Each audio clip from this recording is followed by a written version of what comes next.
Success starts with one truth: it's your fault. Own it, and you own your power. Skills aren't born, they're built through massive action and feedback. Cut the distractions. Cut the wrong circles. Choose short-term pain for long-term gain. Delay gratification now, and prioritize skill over quick money.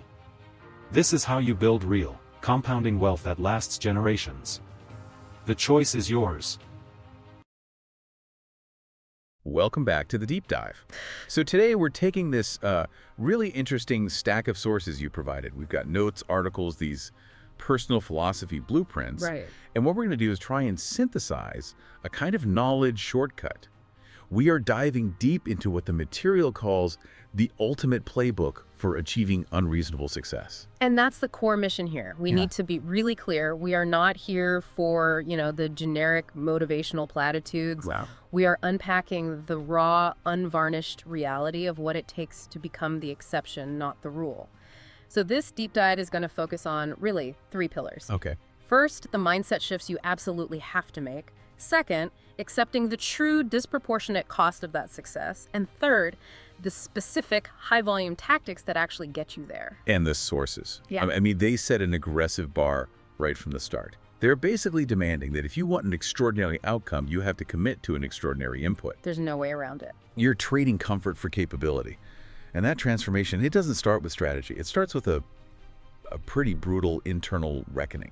So, okay, let's unpack this. Let's start with that fundamental decision that separates, the agent from the average person.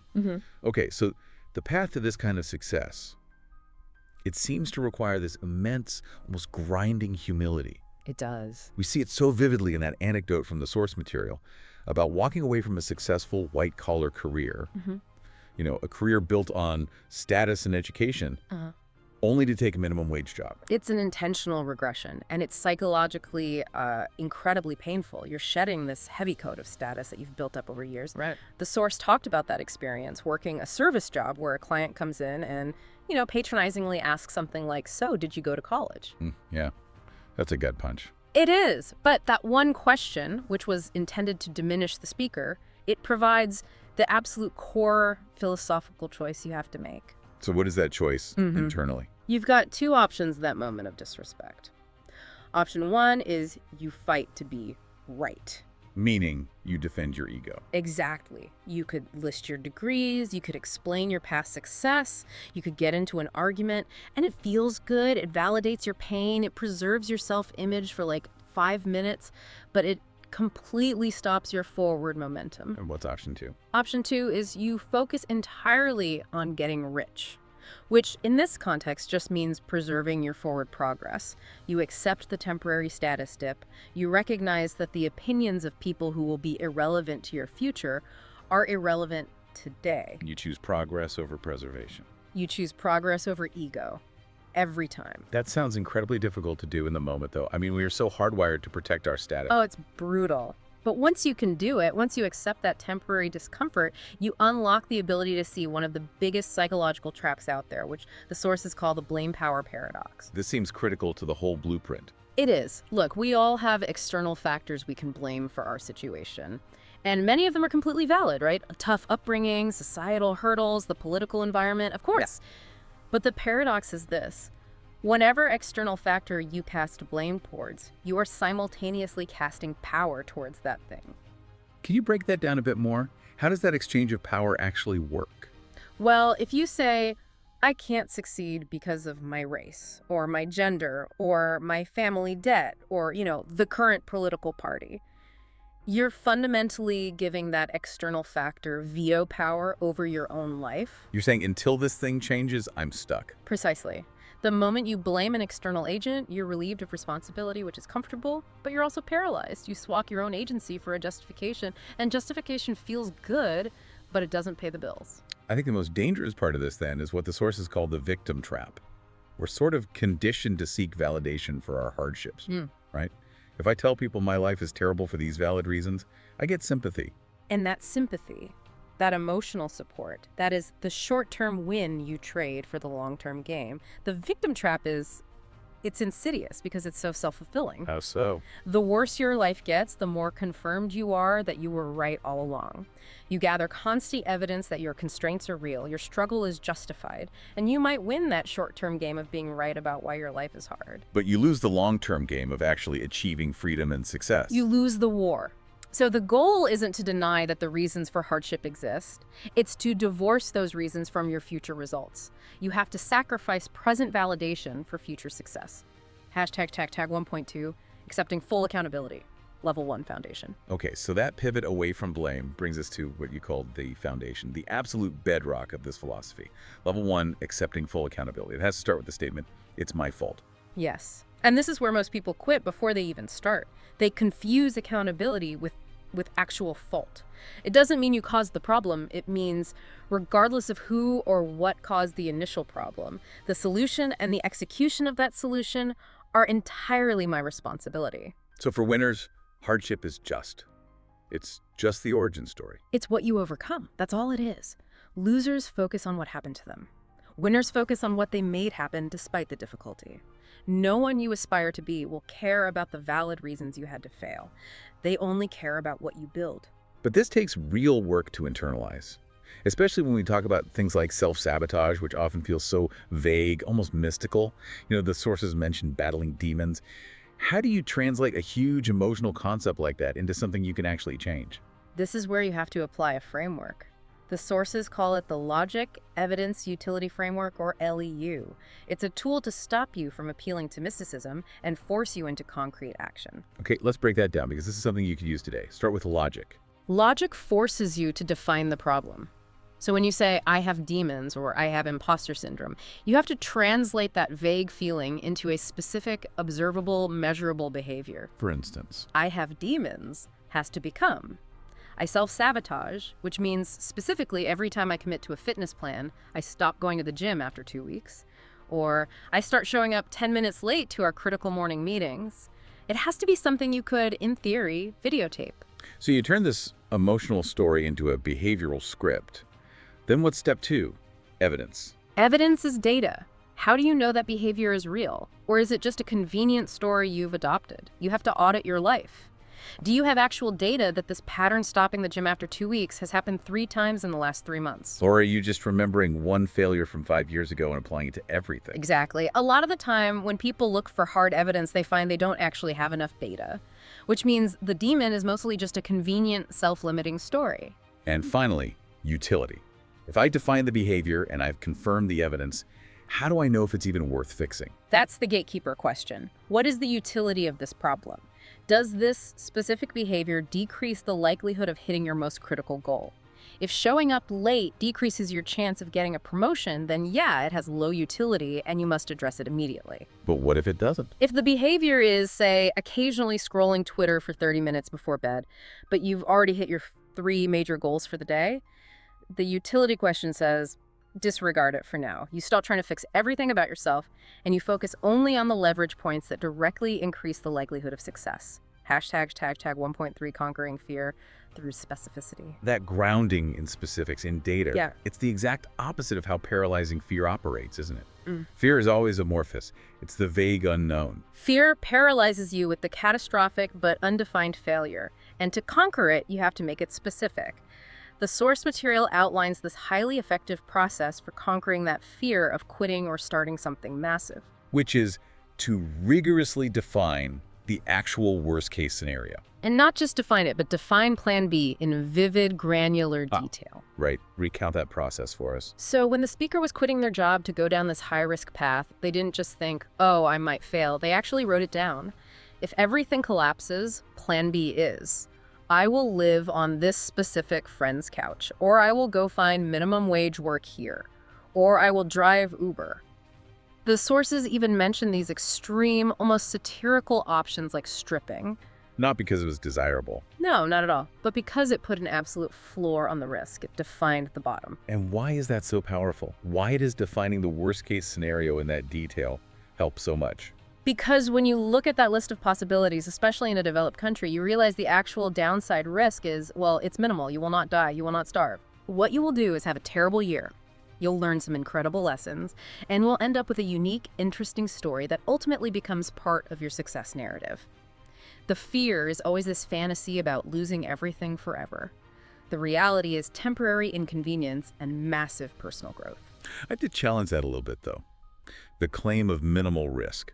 For the average person listening, losing their home, sacrificing their savings, couch surfing, that's not minimal. That's a huge psychological and financial setback.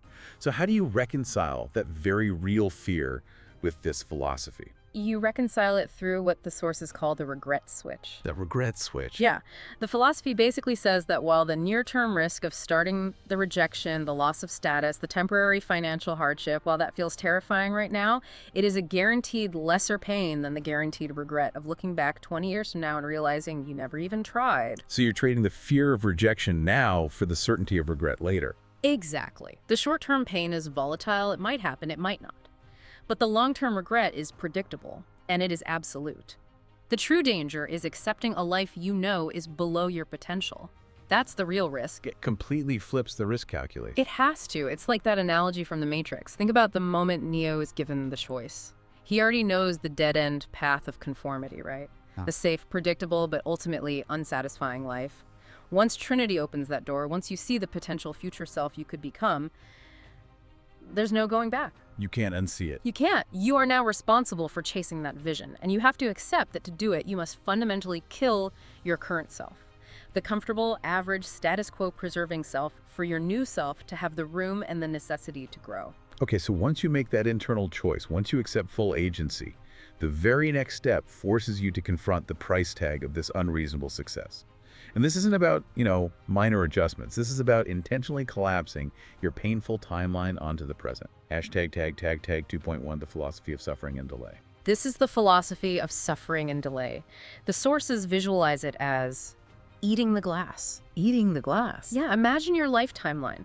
The beginning phase, the learning, the building, the struggle. That's coarse, difficult glass. The later phase is the sweet reward. Most people try to nibble that glass slowly over 20 or 30 years. This philosophy says, no, pull that entire glass period towards you. Take as much of tomorrow's pain today as you possibly can. You're intentionally maximizing the difficulty in the short term to accelerate the rewards and get to long-term freedom faster. Precisely. And this requires a commitment to living what the sources call 3 days at a time. You sacrifice today, you sacrifice tomorrow, and maybe the day after that, all for a massive advantage 3 months or 3 years from now. It requires this brutal realization that comfort is the enemy. You have to make the pain of staying the same worse than the pain of changing. It has to be so intolerable that the pain of change becomes the preferable option. It's the only way action happens. I have to interject here, though, and challenge this intensity. When we talk about intentionally maximizing suffering and this idea of an infinite work ethic, where is the line between necessary struggle and guaranteed burnout? How does someone listening distinguish between the required imbalance and just running themselves into the ground and failing in 6 months? That is the right question to ask, and the distinction lies in the purpose and the time frame. We are talking about a season of intensity, not a life sentence. A season. A season, and the purpose is the infinite work ethic. It's a mindset where hard work becomes the goal in itself, not just a means to an end. Your work ethic is the currency of respect. The goal is to empty the tank every single day, not to hit a specific metric, but to build your capacity. You stop when the tank is empty, not when the clock says 5 p.m. And the argument is that our definition of what empty even means is often wildly premature. It's based on modern comfort, not historical capacity. The source material gives this jarring perspective. I mean, humans have endured conditions for millennia that dwarf our modern struggles. We have the inherent mental capacity to work every hour we're awake. Right. The source mentions things like slavery, not to induce a woe is me cycle, but simply to establish a benchmark of human potential capacity. If we have that inherent capacity, why are we stopping now when we have the freedom and resources to pursue our own goals? That frame forces you to ask, what can I do right now, every hour of every day, that truly moves the needle? It completely redefines what hard actually means. Hashtag tech 2.2, the non-negotiable volume. And redefining hard work leads us right to the sheer volume of it that's required, which I don't think most people are prepared for. In these high-achieving, hyper-competitive cultures, there's a quantitative baseline for what work capacity looks like. Yeah, and that capacity is often referenced by the term 996, 9 a.m. to 9 p.m., 6 days a week. Yeah. And in many environments, that's considered the average commitment. Just the baseline. The baseline. So the source material issues a challenge based on this reality. It says, don't commit to this forever, but commit to working 12 hours a day, 30 days straight, for one defined season. And why is that intense 30-day push so critical? What does it do for you? It achieves 3 vital psychological transformations. First, you gain absolute clarity on how much work you can actually accomplish. You realize your previous 8-hour workday contained maybe, 3 hours of focused output? If you're lucky. If you're lucky. Second, you internalize that you aren't made of glass, you won't die, you won't physically collapse from effort, you build resilience. And third, and this is maybe the most important, you build the knowledge that you have that extra gear when you need it. You just can't be good at working unless you work more. And this sustained high-volume effort, especially doing work without seeing an immediate reward, connects directly back to what the sources call the ultimate meta-skill, the intelligence metric. Correct. The skill that overshadows everything else is your ability to delay gratification.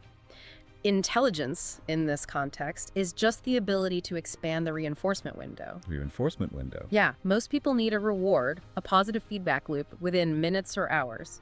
The winner is the person who can perform the necessary, painful, high-volume actions today, knowing the reward might be years away, or it might fail entirely.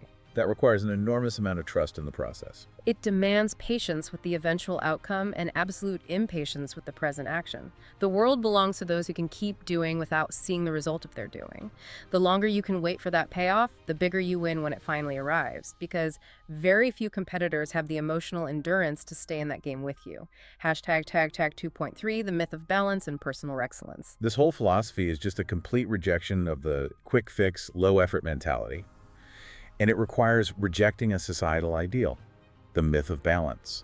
It does. Society pressures us to maintain this perfect equilibrium, right? Career, family, health, social life, all perfectly balanced. This blueprint argues that's a path to mediocrity. Because mediocrity is defined by being in the middle. By being balanced. Balance is a status quo strategy. To be exceptional, you must, by definition, be the exception. And that requires a focused season of intense, necessary imbalance.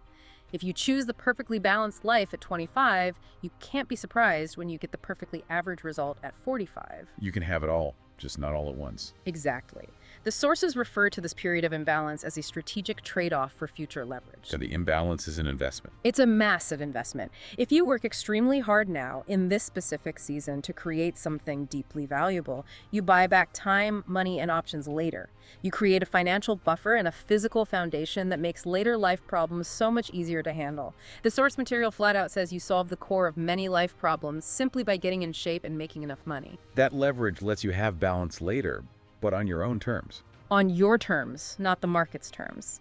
And this dedication, it's not just about personal gain, it's framed as the ultimate rebellion. How so? Well, we live in a world that's kind of obsessed with conformity and criticism and tearing down success. If you want to stick it to the man, if you want to defy the forces of mediocrity, just be great. Personal excellence is the ultimate rebellion. You impress truly successful people not by outspending them on status symbols, like leasing a sports car. Right, they see right through that. They see you're not free. They're impressed when you demonstrate a higher work ethic and a commitment to reinvestment. That shows you actually understand the game. Okay, so once the internal game is won and you've accepted the price of effort, we can move into the practical blueprint. And this is where it gets really interesting for me, because the first shift contradicts almost all traditional career advice. Which is? Stop obsessing over your immediate income and start prioritizing skill acquisition. Hashtag 3.1, prioritizing skills over immediate earning. Yes. The focus of the wealthiest people the sources cite is entirely on skills. The question they ask is, what capacity can I build that will be valuable decades from now? They see money as just a tool to buy more skills or to buy back time.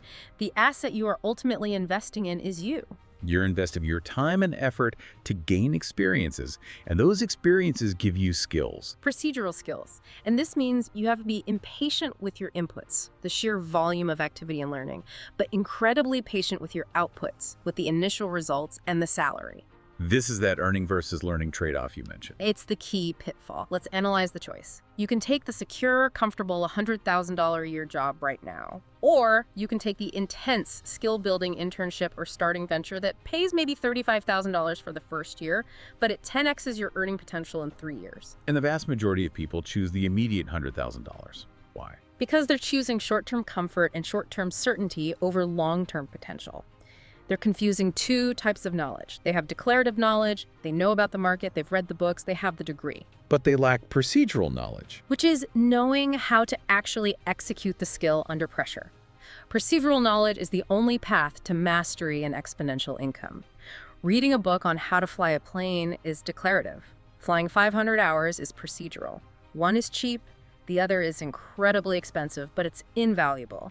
And you must prioritize gaining the expensive kind. So if skill acquisition is the priority, the sources are unanimous on the single most critical foundational skill everyone should acquire first. And that is high-volume sales. Without question. Absolutely. You look at the history of the centimillionaires and billionaires cited in the source material, and the common denominator is 3 to 5 years spent in a relentless, high-volume sales environment. We're talking door-to-door, cold calling. High-volume retail.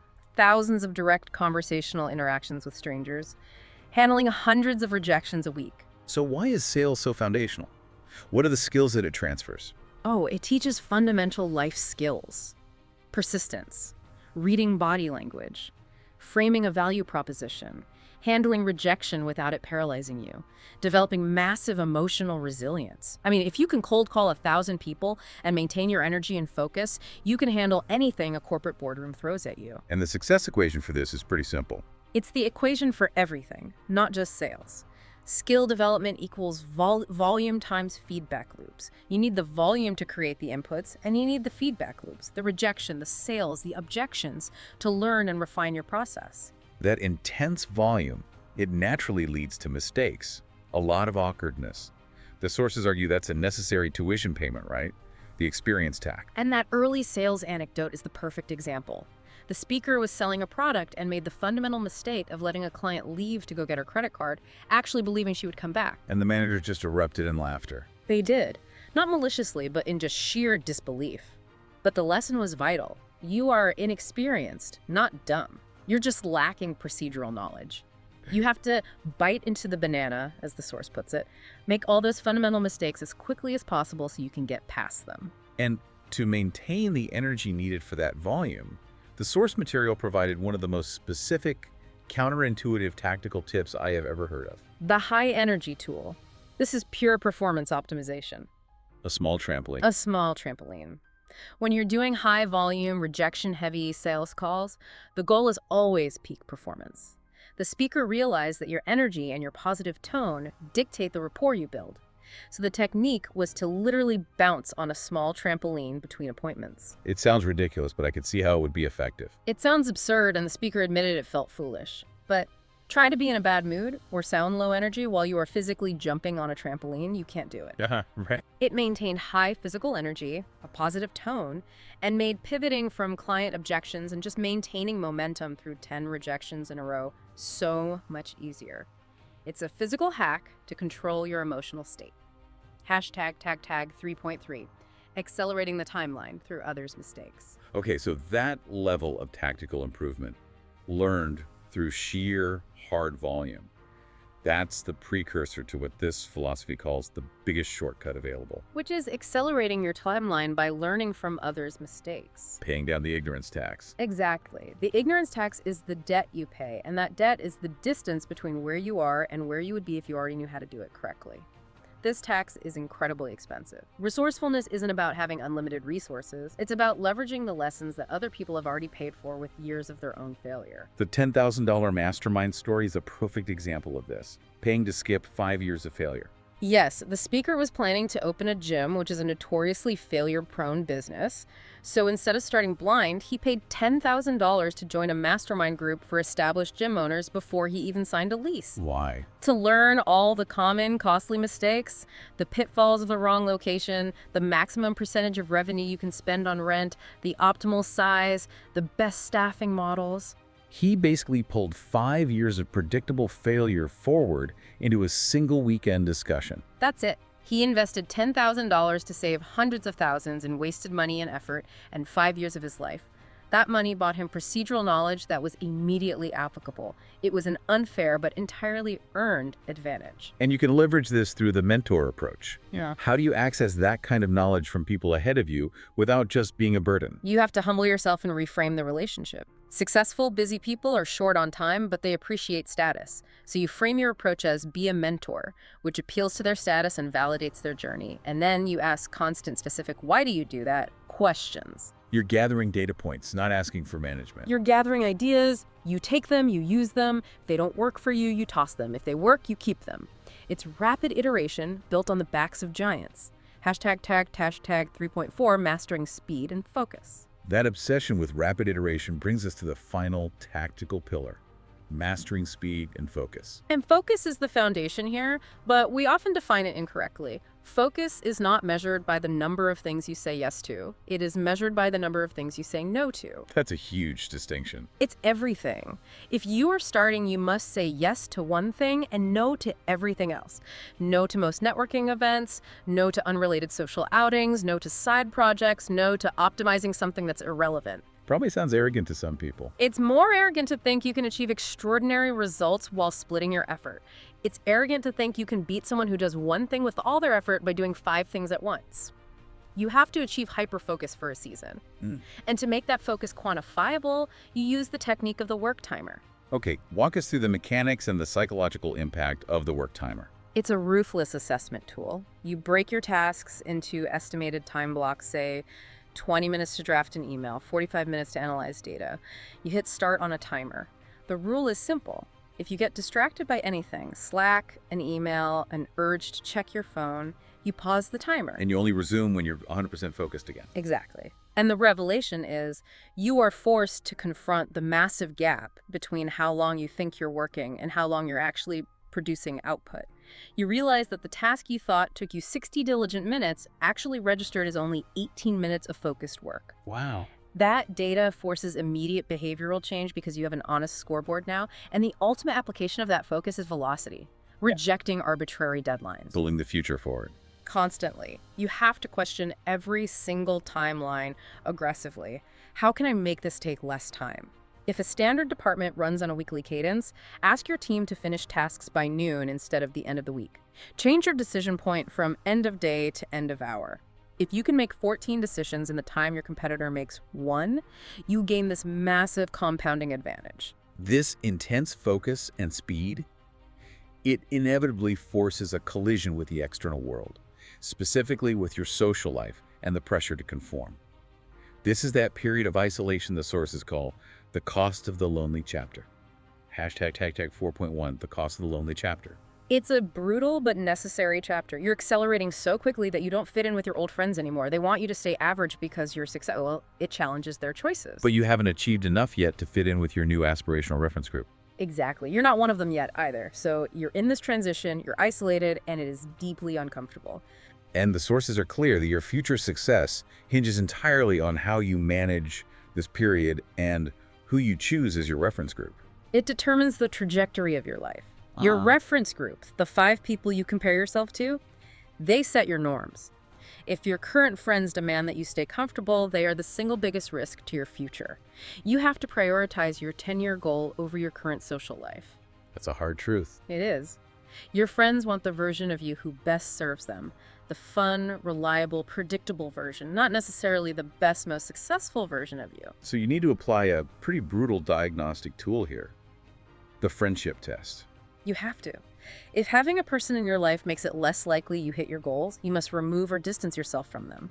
Friends should force you to grow, not just accept you as you are. They should challenge your complacency. It is far better to be lonely for 2 years while you build than to be surrounded by people who anchor you to an average life forever. Hashtag 4.2, the reality of criticism and status. This process of separating from the pack, it brings the inevitable, which is criticism and status attacks. Why do critics feel so compelled to tear down someone who's achieving? It's almost never personal. A lot of people want to see you fail because your success justifies the risk they chose not to take. So if you succeed, it proves their safe path was a mistake. Exactly. Their criticism is a defense mechanism. They're trying to protect their own life choices. You have to internalize the fact that their opinions don't matter now because they won't matter when they die. You have to insulate yourself with the importance of your own mission. The sources also give specific advice on impressing the right audience.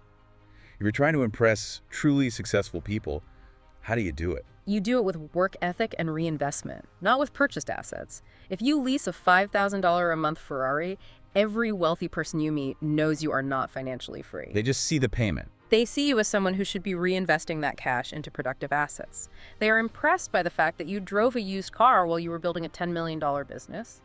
That shows you understand leverage. And this requires extreme financial discipline in the early stages.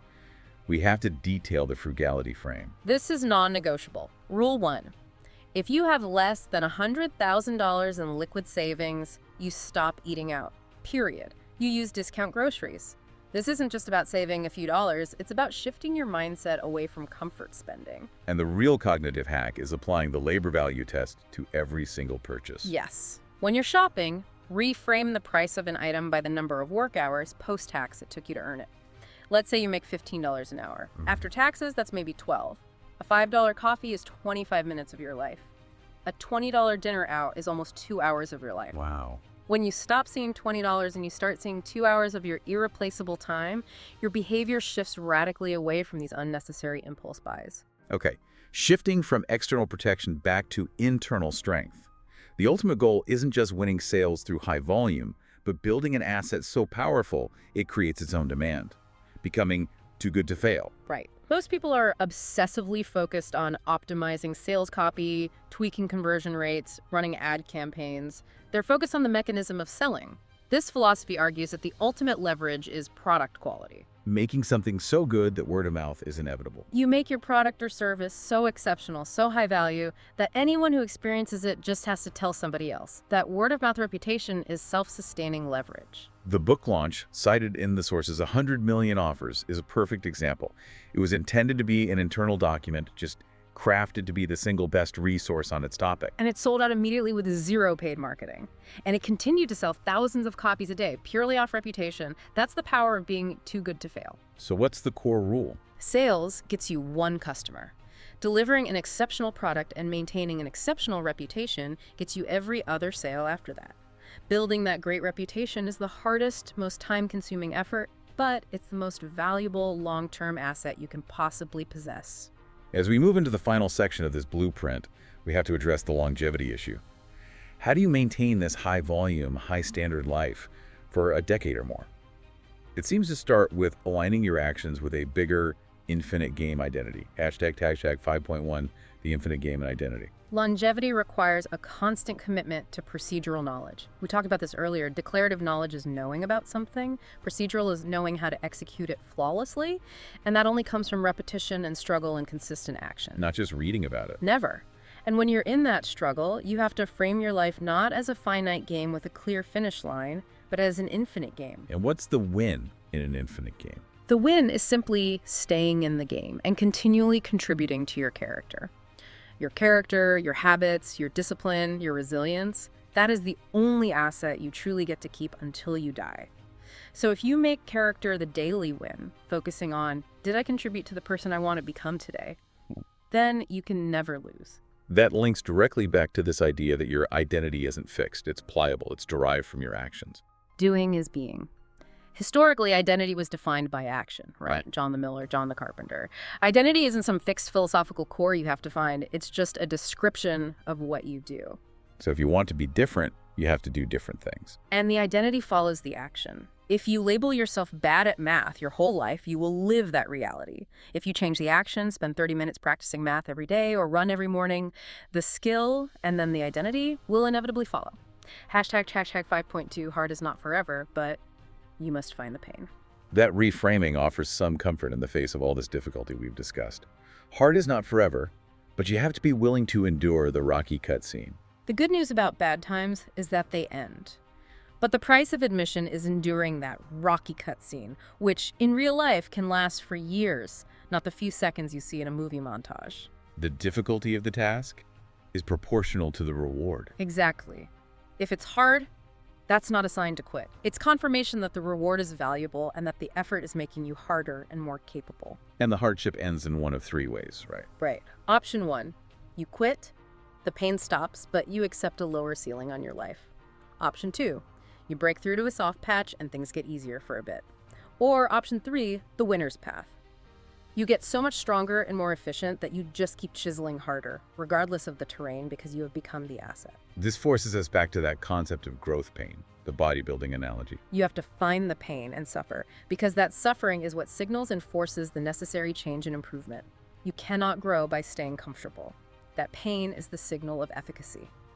This leads to a crucial rule of thumb for managing difficulty. When things are easy, do more. Double down, accelerate your investment. When things are hard, do different. Tweak the process, improve, seek leverage. Don't just increase raw effort without learning. Hashtag 5.3, the winner's perspective on time.